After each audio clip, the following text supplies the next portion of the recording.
Halo semuanya, perkenalkan nama saya Dahlia Putri dengan NIM 210951076 dari kelas C. Hari ini saya akan menjelaskan mengenai pewarnaan bakteri dan jamur. Jadi apa sih tujuan dari pewarnaan bakteri ini? Jadi tujuannya itu untuk mengidentifikasi dari bakteri, di mana nanti akan memudahkan kita untuk melihat bakteri di mikroskop, memperjelas ukuran dan bentuk, serta melihat struktur luar dan struktur dalam dari bakteri. Selanjutnya, apa aja sih teknik pewarnaan dari bakteri? Untuk mewarnai bakteri, terdapat 3 teknik, yaitu pewarnaan negatif, pewarnaan positif, dan pewarnaan khusus. Pewarnaan positif ini terbagi lagi atas pewarnaan sederhana dan pewarnaan diferensial, serta pewarnaan khusus ini yaitu adalah pewarnaan yang digunakan untuk mewarnai bagian-bagian khusus dari bakteri. Contohnya seperti pewarnaan spora, pewarnaan flagella, pewarnaan untuk rickettsia, dan pewarnaan untuk nukleus. Baik, yang pertama itu ada pewarnaan negatif. Jadi pewarnaan negatif ini merupakan pewarnaan yang bertugas untuk mewarnai kapsul dari bakteri. Jadi dalam pewarnaan ini yang diwarnai adalah objek gelasnya, dan nanti si kapsul ini akan tampak jernih. Kemudian pewarnaan ini menggunakan pewarna asam yang memiliki komponen kromoforik bermuatan negatif yang juga dimiliki oleh sitoplasma dari bakteri, sehingga pewarnaan nanti tidak dapat menembus ke dalam sel bakteri karena muatan negatif pada permukaan sel. Selanjutnya, pewarnaan ini itu digunakan contohnya pada pewarna yang menggunakan dry ink, nigrosin, dan juga phenol stain. Pewarnaan negatif ini digunakan untuk mempelajari morfologi, yaitu bentuk, ukuran, dan susunan bakteri tanpa merusak karakter dari bakteri. Pewarnaan negatif ini dilakukan pada bakteri-bakteri yang sulit diwarnai, contohnya seperti Spirillum, Spirochetes, dan lain-lain. Contoh dari pewarnaan negatif ini teman-teman bisa lihat yang berwarna itu merupakan objek gelas yang terwarnai, sedangkan yang putih ini merupakan bakteri. Teman-teman bisa melihat juga nih kapsul-kapsul dari bakterinya. Oke, selanjutnya ada pewarnaan positif. Di pewarnaan positif itu terbagi atas 2, yaitu ada pewarnaan sederhana dan pewarnaan diferensial. Yang pertama itu pewarnaan sederhana, yaitu pewarnaan yang cakup warnanya itu mengandung ion organik dan ion anorganik yang terdiri dari kation yang bermuatan positif dan anion yang bermuatan negatif. Pewarnaan ini tuh membentuk ikatan pada permukaan dan di dalam sel sehingga sulit dihilangkan. Contohnya, pewarnaan menggunakan karbon fusin dan polikrom methylene blue. Yang pertama ada pewarnaan yang menggunakan dilute carbon fusion, di mana pewarnaan ini tuh digunakan untuk memeriksa bakteri pada hewan yang diduga mengalami Campylobacter, dysentery pada babi, dan foot rot pada domba. Biasanya yang menggunakan pewarnaan ini adalah beberapa bakteri seperti Campylobacter, Brachyspira, Dixtylobacter, dan juga Fusobacterium. Selanjutnya ada polychrome methylene blue. Jadi pewarnaan ini digunakan untuk memeriksa hewan yang diduga mengalami infeksi bakteri Bacillus anthracis penyebab penyakit antraks. Jadi untuk spesimennya itu dapat diambil dari darah dan cairan peritoneal dari si penderita dengan ciri berwarna biru dengan batang kotak dengan kapsul pink red. Selanjutnya ada pewarnaan diferensial. Jadi pewarnaan diferensial ini merupakan teknik pewarnaan yang dilakukan untuk mengetahui perbedaan antara sel pada setiap mikroba. Pewarnaan ini itu menggunakan kombinasi warna yang memiliki kaitan dengan perbedaan kimia antar sel. Untuk melakukan pewarnaan diferensial ini menggunakan 2 pewarna atau lebih, contohnya pewarna Gram, pewarnaan Ziehl-Neelsen, dan juga pewarnaan Giemsa. Yang pertama ada pewarnaan Gram. Jadi pewarnaan Gram ini menggunakan pewarna kristal violet dan safranin dengan hasil warna ungu atau Gram positif dan warna merah atau Gram negatif. Untuk spesimen pewarnaan Gram sendiri itu menggunakan pus, exudate, dan juga urin. Dan bisa yang lain juga sih. Untuk pewarnaan Gram ini tergantung pada dinding sel. Jadi jika misalnya bakteri itu tidak memiliki dinding sel, maka tidak bisa digunakan pewarnaan Gram. Contoh pewarnaan Gram itu ada Streptococcus, Staphylococcus, Clostridium, Pseudomonas, dan lain-lain. Untuk melakukan pewarnaan Gram, ada beberapa tahap yang harus dilakukan. Yang pertama itu, sampel itu harus disiapkan di objek gelas, kemudian difiksasi. Selanjutnya, ditetesi dengan kristal violet selama 60 detik, di mana kristal violet ini bertugas sebagai pewarna dasar.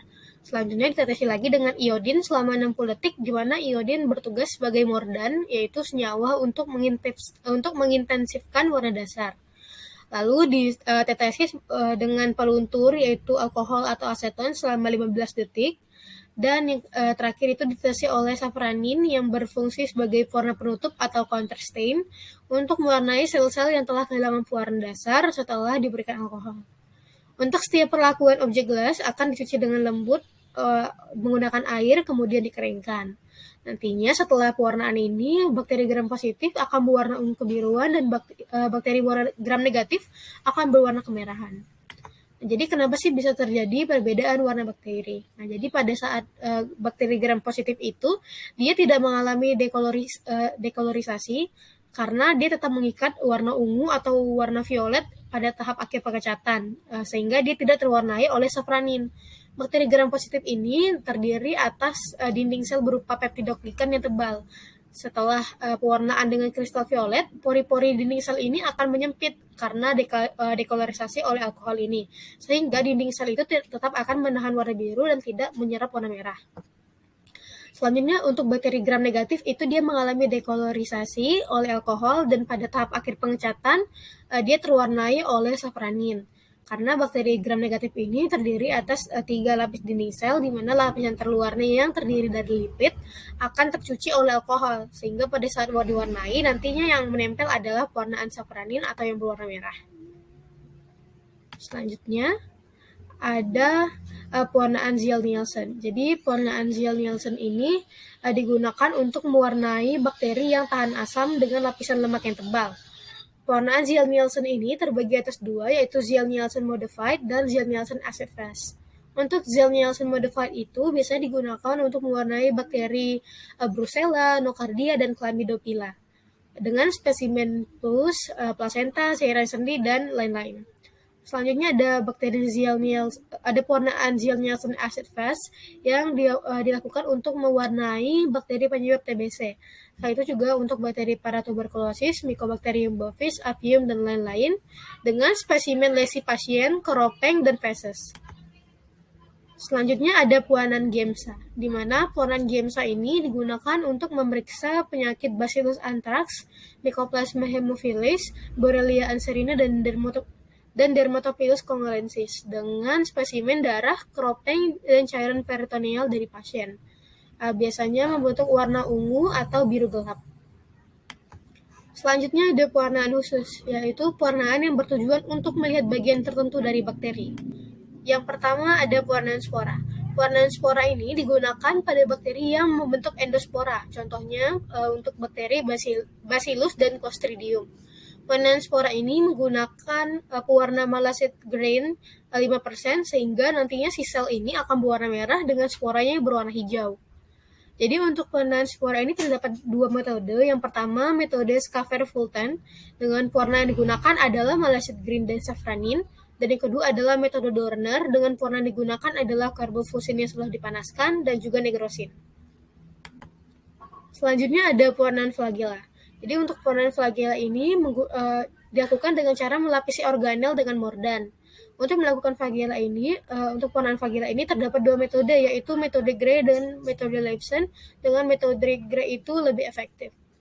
Selanjutnya, untuk pewarnaan flagella ini, kristal violet akan bertindak sebagai pewarna utama dengan asam tannik dan aluminium kalium sulfat sebagai mordan. Selanjutnya ada pewarnaan jamur. Jadi pewarnaan jamur itu dapat diamati secara visual maupun di bawah pengamatan mikroskop. Jamur merupakan organisme yang memerlukan senyawa organik untuk nutrisinya. Berdasarkan sifat jamur yang hanya hidup di tempat lembab, maka untuk mengamati cahaya jamur dibutuhkan penambahan aqueous lalu dihomogenkan dengan jamur yang diamati. Kemudian dilakukan dengan cara fiksasi agar jamur dapat menempel pada objek gelas dan dapat diamati di bawah mikroskop. Yang pertama itu ada pemeriksaan jamur dengan pewarnaan gram.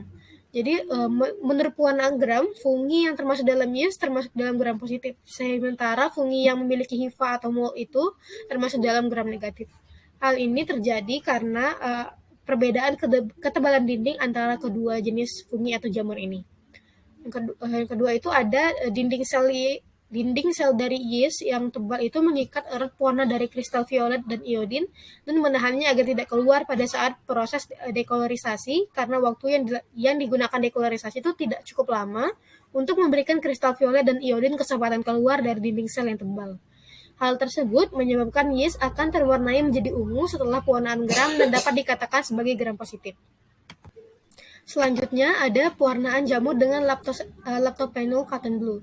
Jadi pewarnaan ini dapat dilakukan untuk memeriksa morfologi hifa, septa, miselium, dan sporangium pada jamur.